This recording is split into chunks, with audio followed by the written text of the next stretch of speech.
Did you really offer Tony Yayo millions of dollars to not do Vlad TV interviews? I didn't want him to do it. He always says some stuff I wouldn't say. Like I don't know why he's doing it. It's not enough involved in it for him to have to say that. 50 got stabbed that day, right? He did get stabbed, right? With that. Okay. Jewish is not a race, but we've made it a race because we could It kind of is. When you be Ashkenazi, would you be considered Ashkenazi? I'm an Ashkenazi Jew, and I'm an Ashkenazi Jew, and so I'm on like United in first class, and 50 Cent walks in. I'm like, oh shit, we haven't seen each other in like 10 years. You know, like in the last interview with Yayo, I was like, oh, 50 Cent hates you. We're not gonna do interviews anymore until 50 Cent gonna pay me millions to do it. Quit talking to that Vlad dude. He's a fed. That's 50 Cent straight up warning to every rapper out here. After DJ Vlad allegedly tried to set up comedian Godfrey, 50's been dropping receipts, calling out Vlad's deep connections to the feds and the power players pulling strings in the entertainment game from the shadows. And I guess you and your friend stole something from a store and you tried running from the police? Yeah, that was the first time, bro. Damn, how the know this shit? What the God damn. I'm the feds, man. I'm the feds. I know everything. Yeah, bro. DJ Vlad built his name acting like the culture's voice, interviewing rappers, insiders, and street legends. But behind the scenes, word is he's been cozy with federal agencies for years, using his platform like a slick trap to get black artists jammed up. And it's not just rappers. Sources say he even tried to line up Godfrey, and when that flopped, he brought in folks like Aries Spears and Lord Jamar to trash him on camera. Vlad thought he could gaslight the backlash, but the mask is slipping, and now 50's exposing the darkness. And he is right there, sitting there, taking photos with Vlad. He damn near have the same shorts on. Lord Jamar! It's been 5 years. Yeah, it's been a minute. I feel sorry for him though, because there was you gotta sell something. But the hell no. Like a soul. Yeah, you gotta sell. Yeah. Like, how much does a soul cost?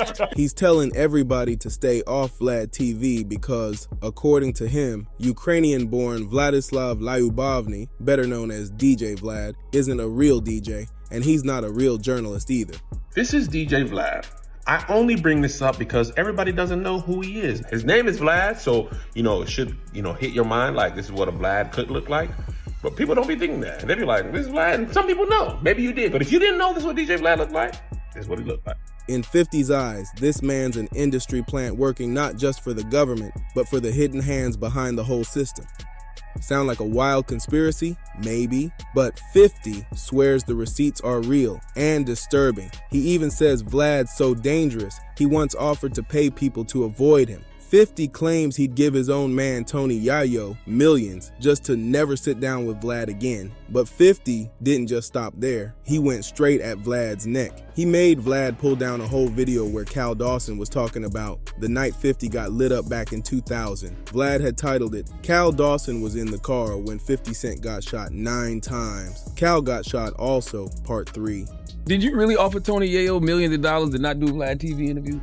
I didn't want him to do it. He always says some stuff I wouldn't say. Like I don't know why he's doing it. It's not enough involved in it for him to have to say that. You be calling him after like, yo, why did you? I don't know why you're talking about me. Like, what's wrong? You have to stop it, bro. You have to find other things to do. But when 50 caught wind of it, he posted the screenshot on his IG, slapped a giant fraudulent stamp across it, and demanded, I want this video taken down now. Whatever Vlad did, he clearly knew he was in the wrong. The clip vanished almost instantly. But here's where it gets even dirtier. This whole mess with Godfrey exposes just how shady Vlad really is. It all traces back to 2020 when Vlad interviewed D.L. Hewley and decided to take shots at Minister Louis Farrakhan. Vlad straight up twisted the man's words, accusing him of calling all Jewish people Satan and telling folks to throw rocks at them. But that's not what Farrakhan said at all. He was speaking metaphorically, telling people to pick up the stone of truth against so-called Jews lying about being true Jews. Still, Vlad's version lit a firestorm. I feel this is coming off the heels of Farrakhan's 4th of July speech, where he said, those of you that say you're Jews, I will not give you the honor of calling you a Jew. You're not a Jew. You're so-called, you're Satan. And it's my job now to pull the cover off of Satan. And he went on to say, like, every Muslim, when they see a fake Jew, grab a rock. And this is kind of what I feel is the energy, and a lot of people look up to Farrakhan. Big names checked him for flat out lying, and Godfrey was one of the loudest voices, saying Vlad didn't misquote by accident. He was planted to stir chaos and division in the black community. Those of you that say that you are Jews, I will not even give you the honor of calling you a Jew. You're not a Jew. You're so-called. When you know who Satan is, yes, sir, you don't have to kill him, no. The stone of truth. Yeah. See, that's what you throw. Yes, right. We cast truth at falsehood till we knock out its brains. Every one of you that knows the truth, stand up and tell it from the mountaintop. Black people can't take it no more. So wherever you are on the job, in the factory, I don't care where you are. If you know the truth, stand up on the truth. Godfrey went straight to social media and dropped a video with the caption, "Vlad TV is canceled. We have to protect our culture from the vultures." That's like me lying on Rush Limbaugh. Let's say Rush Limbaugh. You know Rush. He racist. But if I go, Rush Limbaugh said that he wants everybody, all the black people to die. If I lied, I owe him an apology. He didn't say that. Period. He didn't say it. You know what I mean? You can't just be lying, and that's a dangerous thing. And I'm gonna tell you one thing, I would rather have the NOI on my side. Yeah. I'll take the Nation of Islam any goddamn day. He then announced he was linking up with Lord Jamar, Misan the General, and Royce da 5'9" to officially boycott Vlad TV, calling Vlad out for refusing to apologize after spreading false, disrespectful claims about Minister Farrakhan. Then Godfrey hit the crowd with a bombshell most folks didn't even know. DJ Vlad is married to a black woman, yet he still gets rich off negativity and black pain. Me, Lord Jamar, Misan the General, and Royce da 5'9" from Eminem's camp, we've all decided to join forces and just stop doing Vlad TV. If you guys don't know Vlad TV, it's on YouTube. It's an interview show, pretty much an urban interview show, because most of the people he's interviewed for the past 10 years have been all black people. Not too long ago, he made some statements about Minister Farrakhan which weren't true and were not fair, even if you don't like him. And as a Jewish man, he feels that Farrakhan insults his people. Fine. You can feel the way you want to feel, but lying on people does not work. That's not cool. I don't care who it was. It could have been Maxine Waters. It could have been Al Sharpton's corny. But you lie on somebody and then you get the truth told to you and you end up being looking. You should apologize. Issue an apology. Even big companies that black people all the time issue apologies so they can get that money. You know, we need to stand on code, protect our culture, just like Vlad decided not to apologize.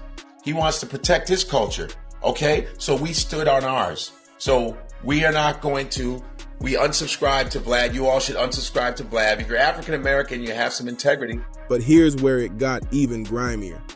At first, Lord Jamar was riding with Godfrey, blasting Vlad for not apologizing and vowing never to go back on the platform. Both of them were once Vlad TV regulars, and Jamar agreed that boycotting was the only way to stand on principle. But when it came time to really hold the line, only Godfrey stayed solid. You know, you can't just, you know, it's everybody, you know, you can date black women and marry them and all of a sudden you can't respect us. No, I'm getting a little tired of that. Getting a little tired of being used monetarily and you. That's any culture protects their culture. If black people say anything bad about any culture, we have to apologize right away, just like Nick Cannon did, right? So I think if you insult us, you should apologize to us. We are not animals. We are not some amusement fucking ride that you can get on when you want to. Well, this ride is derailing. For his decision. No hate, just business. Jamar quietly slid right back to Vlad for interviews and collabs, and worse, he even teamed up with Vlad to clown Godfrey, saying he ain't solid. And Vlad, he pulled his same old trick, twisting a black man's words, this time claiming Godfrey disrespected his family. Fans weren't fooled for a second. They saw Jamar breaking his own boycott and calling Godfrey fake as the definition of nasty work. On top of that, Jamar actually reached out to Vlad, a white man, to make peace, but didn't even bother to hit up Godfrey, who had done nothing to him. I actually ran into Godfrey. So a week or two earlier, and I'm there, and my security's with me. So as I see he's coming out, we both stand up, and he's walking by. I said, "What's up, Godfrey?" The first thing he does is put out his hand and shake my hand. And as I'm shaking his hand, I said, "You and I need to talk." I looked Godfrey in the eyes, as we're shaking hands, and I said, we need to talk. He goes, "Okay." And he runs off real quick. Never to be seen. Well, I know somebody that still talks to him, so that person gave me his current phone number. So I texted him and I said, "Yo, this is Vlad. We need to talk." And he never responded. Hey.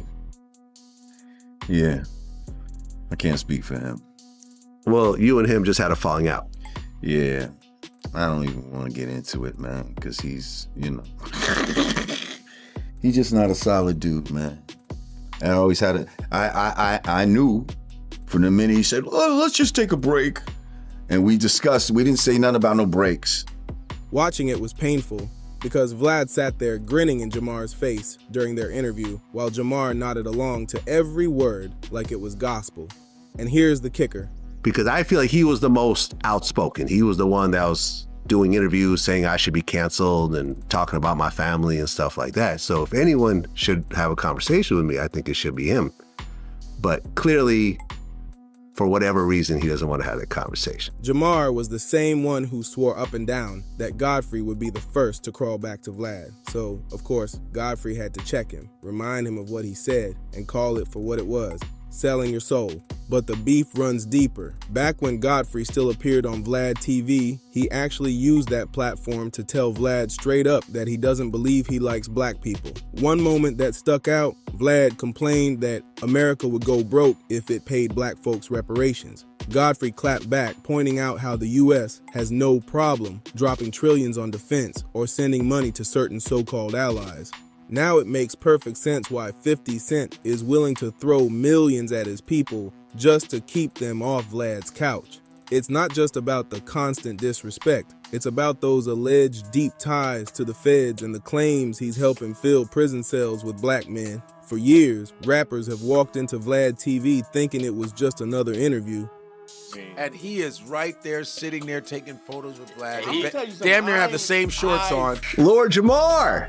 It's been 5 years. Yeah, it's been a minute. I feel sorry for him, probably because there was Yeah, no you gotta bag. sell something. But the hell no. Like Yo. a soul.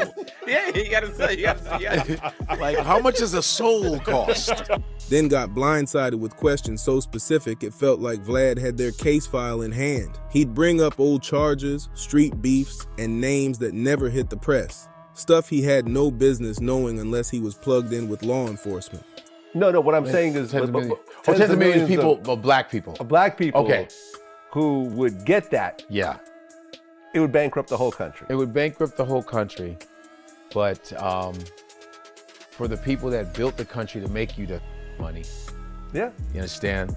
All of a sudden now you worried about being bankrupt when you spend trillions of dollars on defense, trillions of dollars on unnecessary, trillions of dollars to send black men, especially to jail, trillions of dollars to up our whole country, trillions of dollars to food up, the air up, the water up, trillions of dollars to make people sicker and sicker and sicker and sicker in this country, but you mad? We don't have the money because, and this is what I think, and this is what I believe, you just don't like black people. Plain and simple. You do not like black people. Like the time he somehow knew Lil Baby fought a white dude in prison, something Baby had never said publicly. And that last part, when Vlad hit someone with, "I think you said it," that's a straight up Fed tactic. It's designed to make you doubt yourself so you never question the real question. Some rappers have already peeped game, like Lil Woody, who flat out said he's 100% sure Vlad's working with the feds because of the way he frames things. And it ain't just rappers. Remember when Agent Vlad tried to lure Mike Tyson into naming his street connects? Or when he went after a black woman professor at Princeton University trying to jeopardize her job? It all popped off when Vlad decided to jump into the Kendrick versus Drake beef and threw shade at Kendrick's Not Like Us, saying it needed a better mix. Okay, you got into a fight with a white dude. Exactly. Was it like a racist thing? Was it like whites and blacks kind of clicked up in there? How you know that? That's just how prison is most times. I'm telling you, how you know I got into it with a white dude though? That's when Professor Morgan Jerkins clapped back, "You are white. This is a black folk affair." Instead of letting it go, Vlad tagged Princeton's official account and wrote, "Wait, so a professor at Princeton is telling me a white person shouldn't be allowed to speak on hip hop? Is that how you talk to your students?" When you come out the streets, we got real spider sense. And they go out. They tell her, like, yeah, something ain't right. So I'm like, cool. As soon as I get there, I shake Vlad's hand, something ain't right. When I sat down and started talking to Vlad, Vlad knew how to ask questions the same way the police did. Like my whole childhood, I watched cops.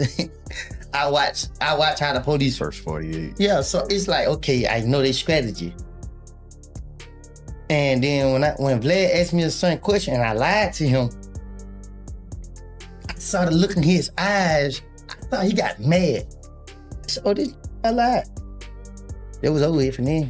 You know what I mean? Oh yeah, he the police. There's nothing nobody else could tell me. But he didn't stop. After Jerkins clarified she meant the conversation should center black voices, Vlad fired back. Zip was kind of the go-between between like Puffy and all the Southside Crips. Maybe. You know, what is it, you know, here you are, this multimillionaire, and, you know, it seems like you've always been attracted to the guys that are still in the streets to a certain degree. Do you think that's a fair statement? You think I'm attracted to them? Well, not attracted to them, but I mean, you like having them around. You're friends with them and you You maintain think I like this. having them around? I'm just asking. You think I'm friends? What do you think? You think I like having them around? You just spoke nicely about Zip, so I just thought. Yeah, you know who these guys are? When you talk, what do you say about me? I'm this big, whatever I am, right? But know who those guys are? Those are the guys that when I'm, whoever I am is a nobody, I'm here, those are the guys that live in the same building with me. That gives my mother salt or sugar if they need, or milk. They're the same guys. Don't try to change your words now. I'll be reaching out to Princeton about this on Monday, basically threatening to snitch to her employer over a tweet. And here's the hypocrisy. Not long after, Vlad had the audacity to call out Nicki Minaj for coming at Rock Nation, replying to one of her posts on X with "Snitchy Minaj." The replies lit him up instantly, with one person saying, "You literally bring rappers on your platform because you're an informant." But see, Vlad's pattern goes way back. This isn't some new thing. Over the years, people have pointed out how his interviews magically line up with law enforcement agendas. Artists go on his couch thinking they're just promoting music, then boom, they're trending the next week because something they said is now in a police report. Even Boozy has said in interviews that Vlad asks questions like a detective, not a journalist. And it's not just about the questions, it's when and who he targets. Somehow, it's always black artists with active cases or street rumors, never the mainstream white celebrities with their own messy scandals. And then there's the bigger question, why do so many industry insiders still mess with him? Some say it's because Vlad's got deep pocket backers and media ties that can make or break careers. Others believe certain rappers keep going on Vlad TV because they're already cooperating in other ways, so it doesn't even matter what they say on camera. Either way, 50 Cent's warning is starting to sound less like paranoia and more like a survival guide. Because at the end of the day, Vlad doesn't just ask random questions. He comes with dates, names, addresses, and details you couldn't Google even if you tried. And if he's not getting it from open sources, where's it coming from? That's why 50's willing to pay millions just to keep his circle away from that setup. To him, every interview with Vlad is a loaded weapon, and the second you sit down, you're already in the crosshairs. So now the picture's crystal clear. DJ Vlad isn't just some harmless interviewer asking innocent questions. From twisting words to pitting people against each other, from threatening jobs to poking around in street politics, he's been playing a dangerous game for years. And the crazy part is, he's still getting big names to sit on that couch. Whether it's because they don't see the trap or they think they're smart enough to dodge it, one thing's for sure. The moment you're on Vlad TV, you're giving him something he can flip, edit, or hand off to the people watching from the shadows. That's why 50 Cent isn't just talking. He's ready to put money on the line to keep his folks away. Because in his eyes, Vlad's not just an interviewer. He's an industry plant with a direct pipeline to the powers that be. And once you realize how many careers and lives have been wrecked right after those friendly sit-downs, it's hard to call it a coincidence. This ain't the kind of game you want to play. Somebody even reminded folks how Vlad ran straight to the feds after Rick Ross allegedly sent someone to rough him up. One commenter went in saying, "You and your master Jay-Z got a literal CIA informant as your CEO. Nobody cares about snitching, not even you. Loser, stay out of black folks' business. Don't make us call Rick Ross." But here's where it gets crazy. Insiders are now whispering that Vlad's next target might be 50 Cent himself. Word is, he's plotting to bait 50 into some legal mess or spark beef just to take him down. Why? Because Vlad's not just running a YouTube channel. He's a mouthpiece for the real power players behind the curtain, the ones using him to control and silence hip-hop's biggest voices. So, the next time you see your favorite rapper walk into that all-white studio with the big black couch, ask yourself, is this just an interview or the start of a setup? But if Vlad thinks he can come for 50 and walk away clean, he's got a storm coming his way he ain't ready for. If you're rocking with this breakdown, make sure you hit that subscribe button, drop a comment, smash that like, and share this video. Because stories like this, they're just the beginning.